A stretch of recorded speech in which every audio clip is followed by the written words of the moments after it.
Hey there, everybody, and welcome back to another episode of Unleashed with Carrie.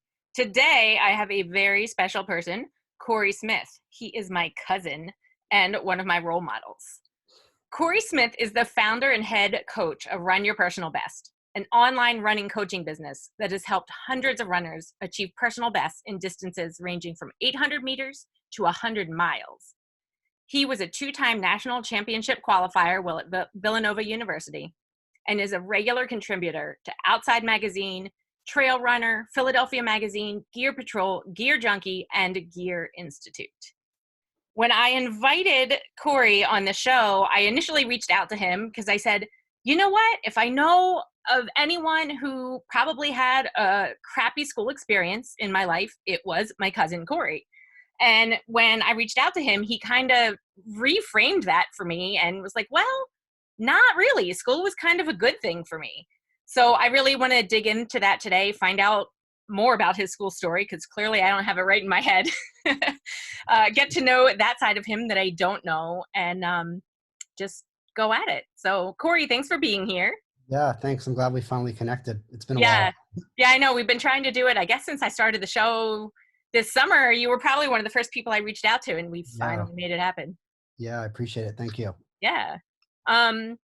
So I guess first tell us what you do now. What is an online running coach? Yeah, that's a good question. Not a lot of people know. It's very hard for people to conceptualize how I can coach runners without actually seeing them. So it's a good question. A lot of people don't understand that. I mean, basically, what I do is I provide training plans and support and feedback to runners that are training for a specific goal, whether it be, just to get healthier and they want to incorporate running into their life, or they have a specific goal like a marathon coming up. So, everything I do, I have a system online and an app that I can, provide workouts.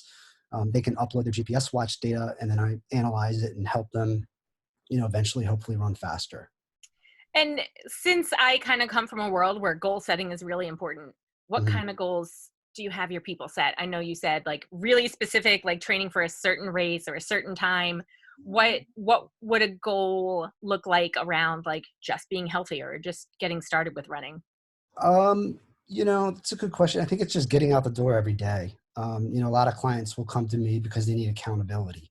And that's probably, kids as well. When a teacher or yourself holds them accountable to something, they end up doing it. So it's the little things like that. The goal could be, it varies from runner to runner. It could just be, hey, let's try to run 3 times this week, or, as someone, let's run 7 times this week and we're trying to hit this time. So it really, the goals vary, I guess, runner to runner. Yeah. I love that you said it's accountability. And really, that's a lot of what I do is accountability, because we live in a world of accountability coaches. Like you can Mhm. actually hire a person called an accountability coach. And I do a lot of that, though that's not how I bill myself, certainly, because it is more. And for you too, it's more than just holding them accountable. Um, but a lot of people question the same things with me, like how can I work with kids when I'm not sitting right next to them? And really, I mean, I can do everything on a computer that I can do sitting right next to them, with a few exceptions here and there. Sure. But it's just, in our busy lives, it makes it easier for everyone to just sit down in front of a computer and have a chat. Yeah. Yeah, that's great. I mean, it's a whole new industry, basically. Yeah, it really is. So what did your journey look like getting there? Because I think, gosh, I might have even been thinking about the online space before you were, but you're like really in it and really doing it, and I'm still just Yeah. kind of like floundering and all over the place. I, I wouldn't say that. I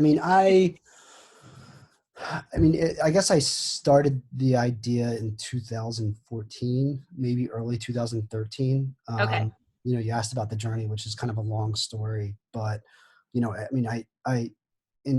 high school and college, I ran. I was very successful. After high school and college, the only path that I knew was the typical corporate role, and it's a quick path to make decent money. So I chose that path and was very unhappy for 11 years, despite income climbing.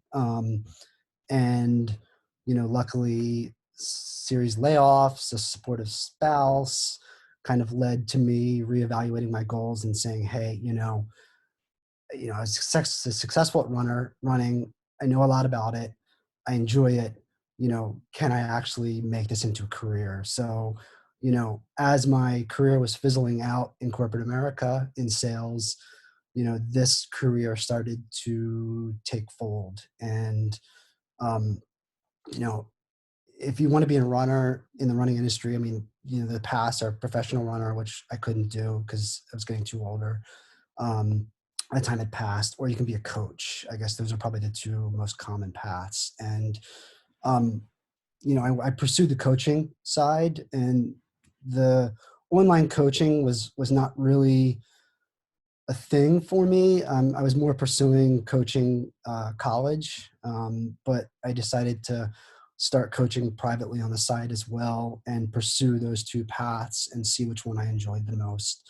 And actually, you know, coaching college takes a lot of time. Your weekends are always taken up, and my online coaching has started to take off. So, I just chose that path, and since 2014, it's grown tremendously each year. So I guess we were probably around the same time. I was thinking about it. Well, I was thoroughly rejecting the idea. I think around 2015. I was like, no, online businesses are stupid. It's lazy. It's only for the special few who can make it. Yeah. Clearly, I'm in a totally different mindset now. Um, how would you address those, I don't know, objections? People who are saying like it's lazy, or it's only a few people who get lucky are actually going to be able to make an income out of an online business. Um, I think you have to. It's a good question. I don't think you ignore it. For one, um, it, there is a lot of truth to that. It is difficult to get started. I mean, difficult doesn't mean impossible, but it's you. You just got to dive in, I guess, at some point. And just talk to people, do things for free, just get it started and figure things out as you go, without closing your door on, when I started this, I still was kind of working, and earning some money. And as I said, luckily I had a supportive wife that, made good money that was able to, really help me get this thing started. I love how you said that it's difficult but not impossible. And Yeah. right there, that just shoots down the idea of lazy. Just because Yeah. you're not necessarily leaving your house and going to a 9 to 5 job or like a stable hour job doesn't mean it's lazy. Like it's a lot of work and a lot Yeah. of learning, especially if you're not familiar with business or the online space. I mean, gosh, I'm still learning countless things every day. And then it's all this information coming at me, and I have to sort through what applies to me and what's going to be beneficial for me. Hmm. Definitely, definitely not lazy. Yeah. No, no, no, no, not at all. Yeah. Yeah. Um, so you said you were unhappy in your sort of corporate path. What did that look like for you? Oof. I mean, I guess, I always knew, I always knew it wasn't something, I mean, unhappy is, I guess I was never satisfied, and I was always trying to look for something else. And I think oftentimes when people do that, they change, at least myself, I would either change jobs, try to make more money, something like that. You're always searching. And, I mean, while that can be a good thing, it can also be a bad thing. I knew deep down inside me that this was not me. I was not, really, I didn't connect with the people around me. I wasn't generally happy. While I still got up and did it every day, it just, something inside me knew this wasn't what I was meant to do, and wasn't something that I could do for the rest of my life. Um, so, it just, I think I looked at it as a job, and I was counting the time until it was over that day, or the weekend was there, or I could take a vacation, things like that. Yeah. I phrase it as like we're always chasing happy. And Yeah. sometimes the way we do that, and a lot of times because we tend to combine our identities with our job, we chase happy by changing our job, and we think that when Sure. we change our job, well, I'm finally going to be happy. But no job is ever perfect, not even the ones that you create yourself, not even your own businesses. And we have to be so much more than the job. Sure. Yeah. Yeah, yeah, absolutely. So let's rewind a minute back to school. Yeah, Like, I thought that I had this impression that you weren't so great in school and that maybe that led to kind of sucking in school or school being like a bad place for you. But I yeah. I think that wasn't necessarily the right impression. So what was school like for you? I mean, I think as you look back at things, your view and your ideology about that changes. So, I don't think you were completely off basis in saying that. I mean, I didn't enjoy school while I was in it. I struggled in it. I didn't like it. I didn't want to go. But, now that I look back, I can see that, it was a good thing. So, while I would still say, like, if you asked me what I thought of it when I was there, I would say I hated it. Well, most kids would, except for me. Sure. But I loved school. yeah. Why Uh, is that? Why is that? I was good at it. Yeah. Like, for me, it was super concrete. I knew what to do. I knew how to do well, and that's what I did. It was Yeah. my thing. Um, but I'm the minority. Yeah. Yeah. I think most kids would say they don't like school, even the ones who are really successful. Sure. Um, Yeah. so I know, was it ninth grade you made the change from public to private?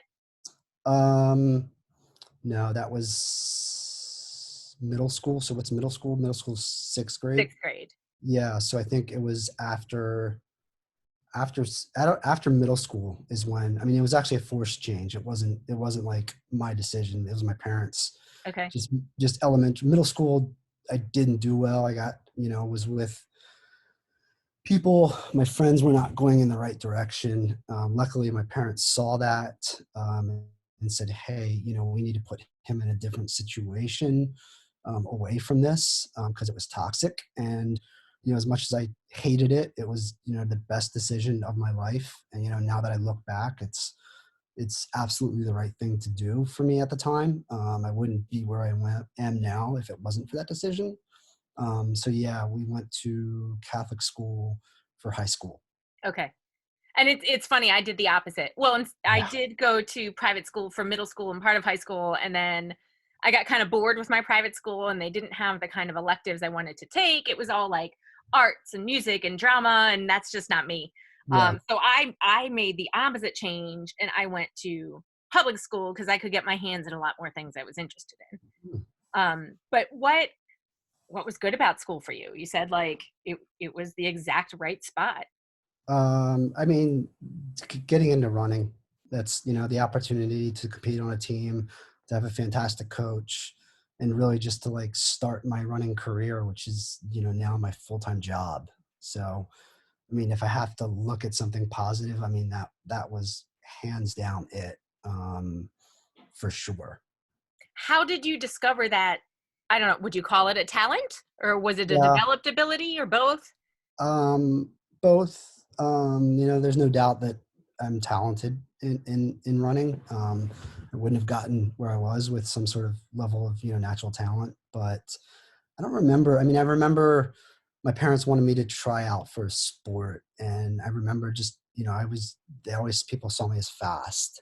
Um, so lacrosse is huge in Maryland, and I wanted to go down the lacrosse path, and a lot of my friends were doing cross country, which is in the fall for lacrosse, which is I think in the spring, just to get in shape. And I ended up being really good at it, and just stuck with running and dropped every other sport. Yeah, and I mean, and by really good, I might not have all my facts right here, but I believe like you still hold records in the I high schools around here. think they may have. I'm pretty sure they were broken, but yeah, I had 3 Maryland state records, which I know held for probably 10 years. That's a really long time, I feel like. Yeah. So it was, yeah, it was a good experience. And when you were into running, were you training a lot on your own or was it all in the course of practice? A little bit of both. I still had some some concentration issues, or like, my mind still wanted to be somewhere else. So I still needed guidance from my coach. If it was left to my own devices, I probably wouldn't have done what I did. So, most of the stuff I needed a coach there to kind of kick me in the butt, if you know what I mean. Um, Accountability. We're back to accountability. it's true. Yeah, absolutely. I mean, if I look at the most influential people in my life, two of them are my coaches for sure. Yeah. So now, where are you in the process of self accountability? Like, that's something that I really work on my students with, is how to hold themselves accountable. And it's a process. And it's a process for me. I'm not there. I'm Yeah. great when I've promised myself to someone. Oh man, those were some really bad words. That sounds Yeah, no, I terrible. get it. Yeah. But, um, Um, I get it. I mean, I still struggle with that today, for sure. If I don't have a due date or something, it just keeps keeping pushed off and pushed off. I've developed certain tricks, like I've learned a bit about myself and how to like kind of rewire myself to make myself do things. And, one of the ways that I hold myself accountable is I try to, bring someone else involved and then put a deadline on that, somehow. So if I'm writing articles for a magazine, that's really easy because there's a hard set deadline. But, if like someone emails me something and says, "Hey, I need you to do this," I can easily push that off. But if I email them back and say, "Hey, I'll get it to you by Friday," now I've created this deadline for me to complete it. So, yeah, yeah, I do the same thing. I even give myself a deadline for the other person. sure. Not asking them like, "Hey, when do you need it by?" But like, "Oh, I'll give this to you by XYZ day." And then, because I don't want to renege on that commitment, I can keep to it for sure. Yeah, Um, or a lot of times what I'll do, like I'm taking a course right now which involves some one-on-one coaching, so I'll set up my coaching calls in advance of me completing the work, because I have to yeah. have the work completed before the coaching call, so it'll drive my commitment to finish the work. Yeah, and I think it's key to like reverse engineer stuff like that sometimes, which is like, hey, I have this issue, like, I procrastinate. I know I procrastinate, and then reverse say, what can I do to, what scenarios put me in a situation where I can't procrastinate, and then force yourself in those scenarios so things get done. Yeah, If that absolutely. makes sense. Yeah. For me, it's been really helpful. We just hired an au pair, Oh, and I now have set work hours. oh, that's good. So when she's working, I know what I'm doing and I have certain tasks on what days. And now I can't say, "Oh, I'll do it later," or, Yeah, "Oh, I decided to play with the kids instead." Like, I have work time and I've got to get my stuff done during my work time. and she started already. Yeah, yeah. This is I think she's finished her second week in our house now. Wow, congrats. Yeah, yeah. It's wonderful. Um, Um, what do you find that you procrastinate the most on? Like, do you know what kinds of tasks are easy and harder for you to get into? I mean, I think I'll procrastinate on anything I can. I mean, you obviously procrastinate on more on things that you don't want to do, Right. obviously, so anything that I don't want to do, I procrastinate more on it. Yeah. Yeah, and anything that's not easy. I mean, that can range from anything. I think that's when you or myself, people tend to procrastinate the most. Yeah. It's interesting because for me, I think it's almost the opposite. Like, Mm, I like diving into a challenge, assuming that I've set aside the time. I yeah. really like working through like the learning and the mental struggling process. One of the things I always put off is uploading my YouTube videos and my Mm, show notes, and because I have to do it to YouTube and mm, Facebook, and I don't use a scheduler or anything yet. So it's easy, but it just takes time. And yeah. then while it's uploading, I can't really do anything else internet intensive because it's using up all my bandwidth. And I'm just like, I don't want to do it. Mm. I mean, thinking a little bit more about that. I mean, I guess one of the main drivers of me procrastination is my desire for things to be perfect. So I hold something off because, if I hold it off, I may learn something and it's going to be better, or like, and I think that's a tough thing to overcome. Yeah. I mean, we call that perfectionism, whether Mhm. it's like just a light thing for you or diagnosable condition or whatever. But like for me, I definitely struggle with it. And for me, it's all oriented towards other people. Like I don't really care for myself if it's perfect or not, but I care like if I screw up, what are my clients going to think of me? What are my parents going to think of me? Like whenever I go to do a Facebook Live, I sit there in front of my computer, like, which of these Yeah. am I going to do today? Oh, is this the right one? Is this the right one? What if, I piss someone off and I lose a client, or like, they're just all these thoughts that are going through my head. And I'm sure none of them will ever actually happen, but it's like, Yeah. it's a real struggle. Or every time I send an email, I'm worried I'm going to spell something wrong and someone's going to think like I'm too dumb to tutor their kid. Yeah. Like, no, it's just a typo, but these are the thoughts I have all the time. Mhm. It'll Mhm. it'll take me half an hour to send an email that really should have just taken 5 minutes. Sure. Yeah. How so?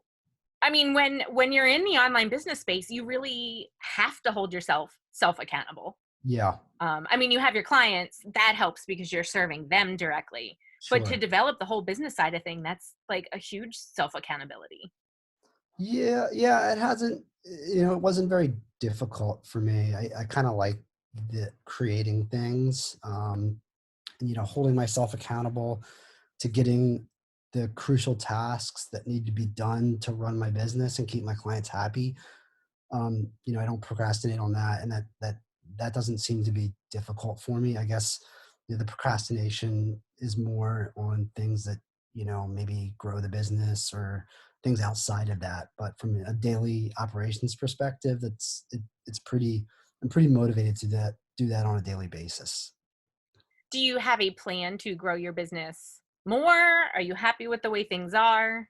Um, yeah, plan like a written down plan? No. No, up here. Yeah, up there. Yeah, yeah. I'm going through like I wouldn't say growing struggles, but a fork in the road where right now it's myself, and then I did bring on another coach about 2 years ago because I was full. And do I want to take this business in a way where I hire a bunch of coaches and then I become more of managing the coaches, managing the business, and maybe less coaching athletes? Or do I want to keep it, relatively small with myself and this other guy and just kind of keep it status quo? So, I'm not quite sure yet which way I want to go. So that's kind of where you know, I need to make some decisions there. Yeah, I struggle with that too because I feel like as I hire people, I kind of lose quality control. Yeah, Um, I don't know how to teach what I do, and I'm not trying to exaggerate like the benefits of what I do, but what I do works with the kids that I work with, but I don't know how to teach it. It's just kind of like it's just what I yeah, do. yeah, um, and a lot of people have suggested to me that I should get into coaching tutors. Like, yeah, but I don't know how to do that. You just yeah. do it. You just Uh, do. Yeah. yeah, yeah, you just do it. Have you ever thought of that, like coaching coaches? Yeah, my Morgan said that. Okay. Yeah, yeah. I mean, right now there's still opportunities in my current business that I think I need to fix that first, and then uh, you know, and then explore that. Like one of, and I think you may be doing this, but one of the things I thought of is writing a book. Yeah. So like that, and the book would be obviously around my business, which would fuel my business to bring in new clients. Yeah.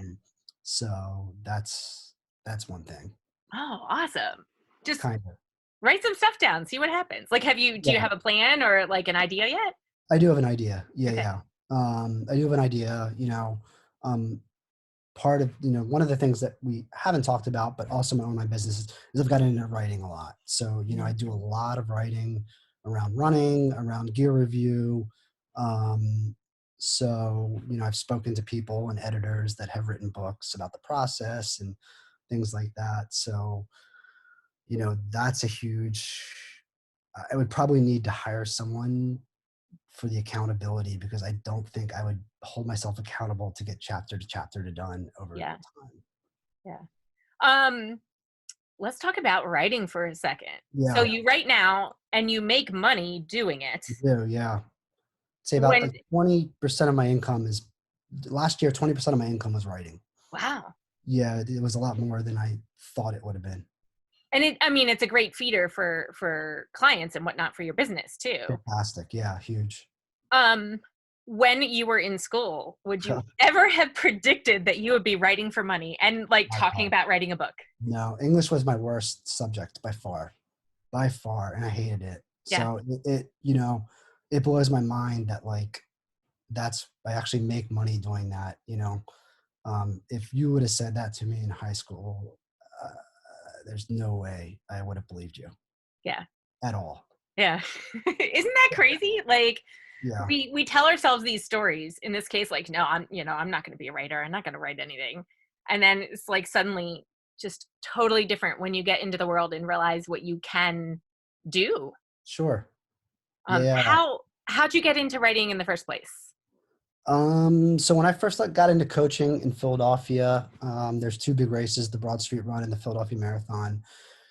And I had volunteered to coach for the American Cancer Society, where we coach runners that, buy a sponsored bib by them. And they had approached me and said, "Hey, we know you're a running coach. We do a lot of work with Philadelphia Magazine. Would you be interested in partnering up and writing articles for the Broad Street Run?" And I said yes. And then, I got connected with Philadelphia Magazine. So I did, every week leading up to the Broad Street Run for 10 weeks, I wrote an article about training or running or something like that. And, my writing was terrible. I actually had my wife, who's a fantastic writer, edit every single one of my articles before I send them out. But, it just got started there. And then, I just, I applied to be a shoe tester for a magazine. It ended up that the owner of that, website was an editor outside magazine, and they connected me to outside, and then it just this just string of connections, and like, hey, started to meet people, and it just took off. Yeah. And I'm totally shifting gears here, but not Mhm. only are you an amazing runner, but you're also like an amazing rock climber. Oh yeah. And you're a pretty darn good skier. I've never Yes, actually skied with you, but I know. You have to that's the come out. impression that I get. You have to come out and go skiing. I know, I really do. I haven't skied since I was pregnant with Zoe, so it's been like Wow. 5 years. Oh, you used to go a lot too, every Yeah, year. yeah. My big goal was to take her this year, just locally, and there's no snow. Yeah, there's no snow out here either, though. Yeah, That's the thing. It's been a really bad winter yeah, in California. yeah. How'd you get into rock climbing? Um, my friends in the neighborhood that we grew up in, I think one of them went to Outward Bound, kind of experienced a day in climbing, came back and said, "Hey guys, this is awesome. We should try to do it." And we just started in the neighborhood and around Maryland, and I really liked it, so I just kept with it. So between running and rock climbing, that was kind of my two passions. Yeah. That's what kind of kept me going. So you make money around rock climbing too, don't you? Or Not no? really. Okay. Yeah, I do some writing with rock climbing gear, but pretty much everything I do is running oriented. I'd say like running gear review. Like I do running shoes and then training articles. Got it. So how do you think running helped you and helps you other than having something to do? Like, I mean, it gave me focus. I mean, it helped. I was talented at it. I'm not gonna lie. I think I wouldn't have been so enthusiastic about it and so focused if I wasn't, talented. But it gave me something to get up in the morning and spend the day through 6 hours of classes, and then I knew on the other end was practice, and I knew on the other end of that was a meet, and it just kind of kept me getting from day to day. yeah. And I think that's so important because I feel now we emphasize so much like grades, grades, grades. And while I'm not saying that's necessarily a bad thing, but we need to give kids a chance to find out what they're good at. Yeah, And it might be something that pops up at school. Like for you, running came up at school. yeah, But maybe it's outside of that. And I feel like we're closing off a lot of the world to kids mhm, by focusing so much on school and grades. And yeah. I feel like it's so important for everyone to have something they're good at to keep them going. Yeah, I mean, one of the things it's a big topic in sports, just general sports and kids is like the ideal of specializing at such a young age. So I think this can apply to like anything that it's generally bad that if you take your middle school or your elementary school kid and the parents decide that this kid's going to be a football player and then they only do activities revolved around improving football. There's been a lot of studies, everyone agrees that generally specializing at such a young age is a negative thing and that you should expose children to as many experiences, as many opportunities as possible. So, I agree. I think, you can't just focus in on one thing such as grades per se. I mean, grades are important, but you really need to look at the broader picture of things. Yeah, and it drives me crazy. I talk about this on the show all the time, so people are probably bored to hear this, but like we're constantly asking kids, "What do you want to be when you grow up? What do you want to be when you grow up?" And it's like doesn't give any movement for what are you interested in or trying new things because we're already getting them to think about like what they're supposed to do 25 years from now. And they Yeah. don't even know. Like when you ask an 8-year-old, they know, doctor, teacher, lawyer, athlete. Like what other jobs do they know? Yeah. I feel like we just need to expose them to more of the world before we can close them in onto something like that. Yeah, oh yeah, for sure. Yeah, and just give them as many opportunities. I mean, I think even if you ask adults that question now, many of them don't even still know what they want to do, you know? Yeah. Yeah. Um, so I think that's an okay thing. I think, my suggestion is if you're unhappy with what you do, I mean, one, if it makes money, you have to continue doing it. But, if at some point, if deep down inside that you know, that like I just knew it wasn't for me and I couldn't see myself doing it for the rest of my life, the computer sales, you gotta just keep your eyes open and look for new opportunities. Yeah. So, did you have any like influencers, books, podcasts, shows, like anything that kind of helped you figure out where you wanted to go? I mean, I think I mentioned this earlier that I mean my high school coach and my college coach were probably two of my biggest influencers, I would say, just as like a positive influence in my life. Post that, I mean, they would come and go depending on my mood and depending on what I was doing, and a lot of times I would follow things that weren't really what I wanted, Yeah. podcast and books. I'm really into like, if there's a certain project that I want to do, like let's say coaching, I read coaching books about running, or like now, like, I'm going through redesigning my website and SEO and things like that and advertising on Google. So I've just bought like a ton of books on it and signed up for a course. So, um, yeah, I guess that's it. I mean, as far as like a influencer, there's, Yeah. I mean, yeah, good answer. yeah. What about like any habits, routines, rituals, things that keep you going and grounded? Do you have anything like that? Like some entrepreneurs are really grounded in a certain morning routine or like checking Yeah. off certain boxes every day.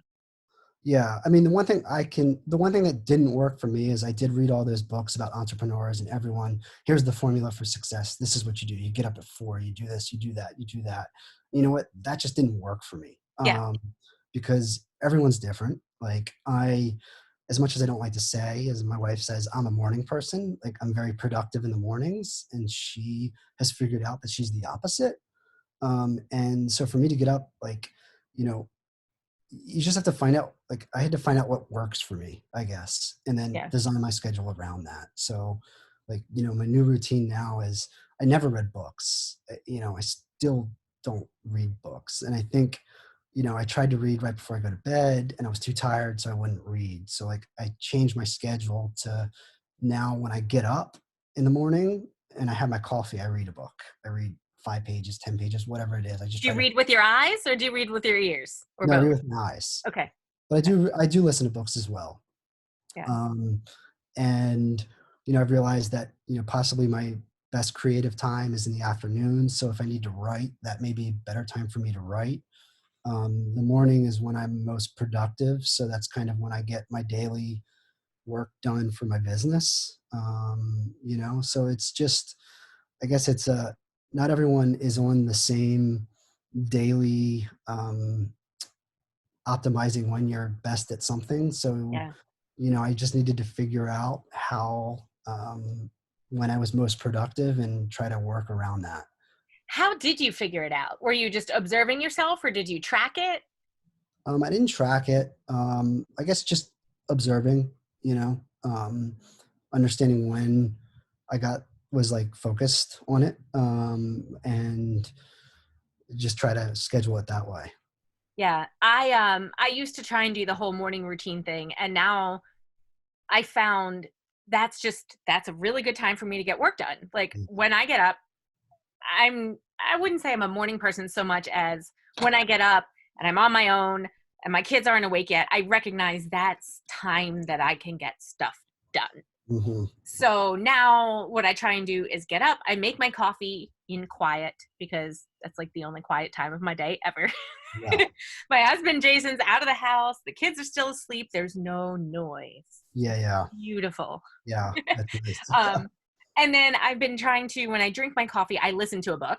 I'm Okay. listening to Nice. David Goggins right now. And What then book right is that? after that, what? What book is that? You don't know David Goggins? I've heard of the name. Yeah. Oh man. Oh, it's his autobiography. What's it called? Can't Hurt Me. Okay. Um, and it tells his journey through like Navy SEALs and whatever. He's Uh, like crazy. Yeah. uh, yeah.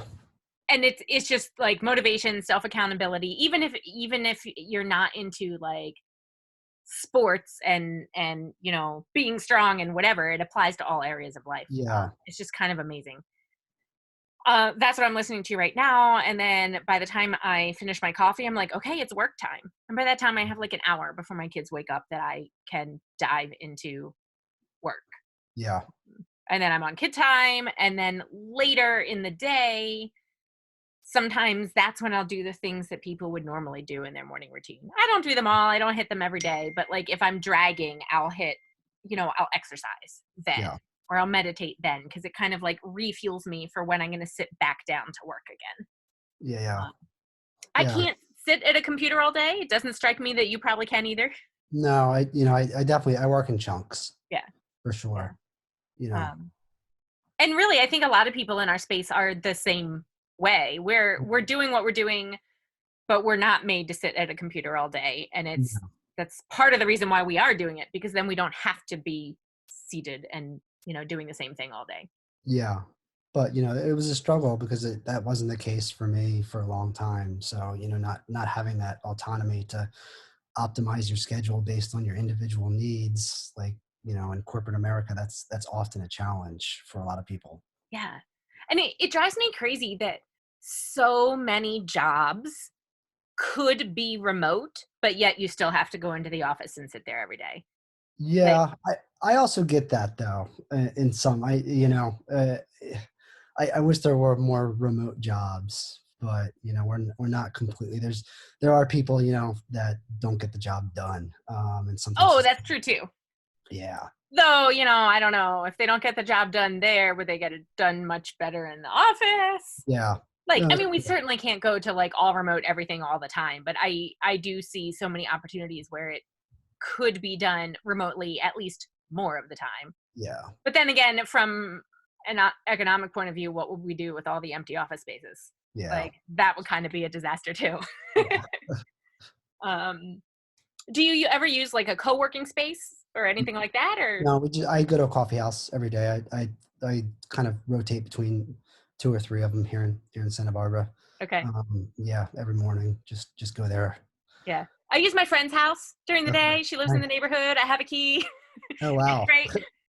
that Yeah. is nice. Yeah. So, Oh, and I do like to jump around if it is a day where I'm in front of the computer a lot. I will go to her house. I'll like go to the Y. I'll go to a coffee house because I can't, I need the change of scenery. I hear you But for yeah. sure. So this sounds like a good wrap up point. I have one last question, I guess.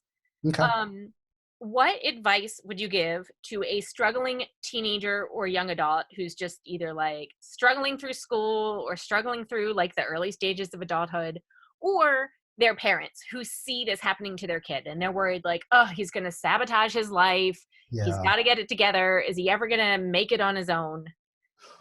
So, okay, that's a tough one. So yeah, two different questions. I mean, the later to an adult, I mean, I don't have kids, so I don't know what it would be like to have someone going off the rails, and maybe not the direction that the parent wants. I mean, I'm sure that's what I was, in some way, and my parents probably viewed that as me. Um, I mean, to the kid, you're probably sick of having people tell you advice and what to do. Yeah. I mean, I guess, in general, I think, at least I knew I was in the wrong direction. But it was kind of pressure and like, just wanting to be fun that drew me in the wrong direction. Um, you know, I'm trying to think what advice would have worked for me at that age. I mean, quite frankly, nothing. I needed to figure out things for myself, I Yeah. guess. I Yeah. think I think kids should figure out things for themselves, but you know, you can also do a lot of damage if you're trying to figure out something that has a lasting effect and I guess you just got to think through that. So go ahead, figure things out, Yeah.